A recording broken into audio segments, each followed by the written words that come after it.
Ngayon, si Ate Bong ay gumagawa ng putus patani. Ito ay gawa sa glutinous rice.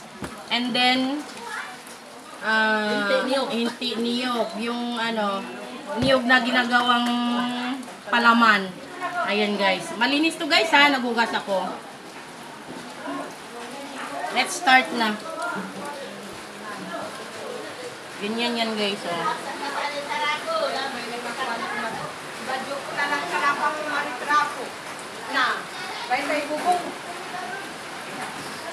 Uno na isab. Lang mo iparaking badyo ko, gantian mo. Oo, magantian kumaan pagbayad ko. Sa mga badyo, sisyo lang sa akin. Dami kong damit sa Palawan. Kaya nga, totoo nagdala ako. Ilang piraso pa lang dinala mo? Ayan, ganyan lang guys, kasimple. Yan. Tapos, yan.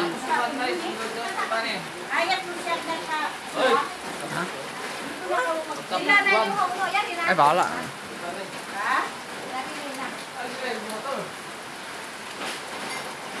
Yan, and then ganyan. Oh. Yan. Doon ang buwat doon ako. Ang sanduan, no? Walang yan, pinangapot. Nga yung sila ni tapak-tapak. Kaya, sige nga. Okay, ganito guys. So, before ka mag-put this one, you put cooking oil muna. Simply like that. Oh, Mekus.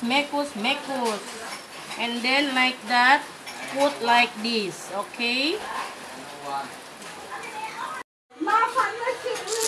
Steam. Yung, ito si ano ito, madam? Putis patani. Steam. Para maluto, isi-steam siya.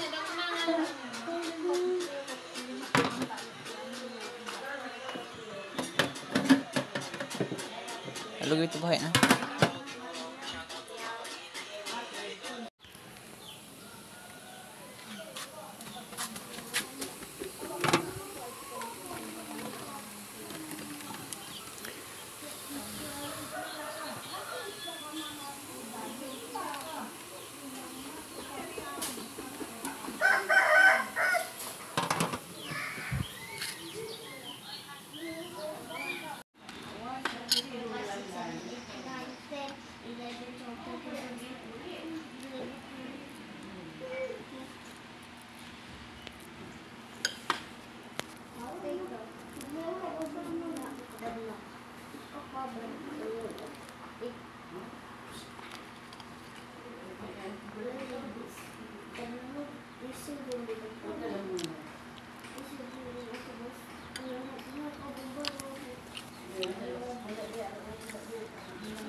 Buyang pinay mo le, basta di dia beta buanan kinakan kang mole.